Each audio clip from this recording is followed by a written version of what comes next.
Степной травы пучок сухой, он и сухой благоухает. И разом степи надо мной все обаяние возвышает.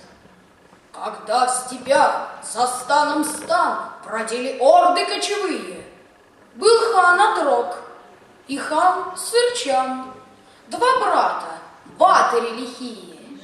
И раз у них шел пир горой, велик полон был взят из Руси, певец им славу пел, рекой лился кумыс во всем Улусе. Вдруг шум и крик, и стук мечей, и кровь, и смерть, и нет пощады. Все врозь бежит, что лебедей ловцами спугнутое стадо, то с русской силой Мономах всесокрушающий явился. Сырчан в донских залег милях, Отрок в горах кавказских скрылся. И шли года. Гулял в степях лишь буйный ветер на просторе. Но вот скончался Мономах, и по Руси туга и горе.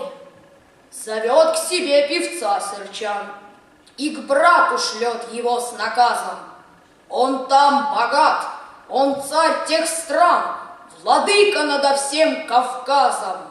Скажи ему, что бросил все, что умер враг, что спали цепи, чтоб шел в наследие свое благоухающие степи.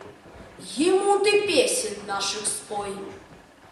Когда ж на песнь не отзовется, свяжи в пучок ямшан степной и дай ему, и он вернется.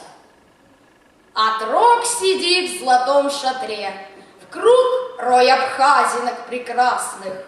На золоте и серебре князей он чествует подвластных. Веден певец.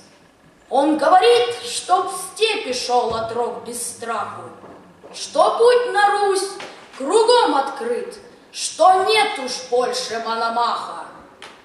Отрок молчит. На братнин зов одной усмешкой отвечает. И пир идет, и хор рабов его, что солнце величает. Встает певец, и песни он поет о былях половецких, про славу дедовских времен и их набегов молодецких. Отрок угрюмый принял вид и, на певца не глядя, знаком, чтоб увели его, велит своим послушливым кунакам.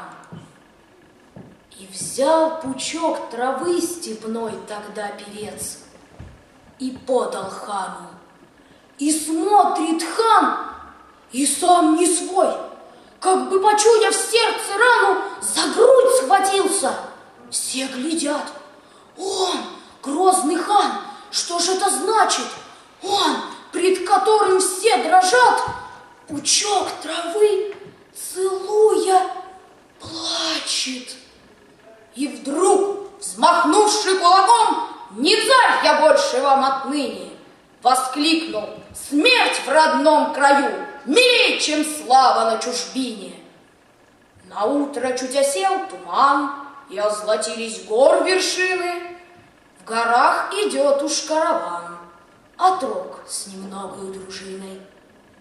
Минуя гору за горой, все ждет он, скоро ль степь родная, и вдаль глядит, травы степной пучок из рук не выпуская.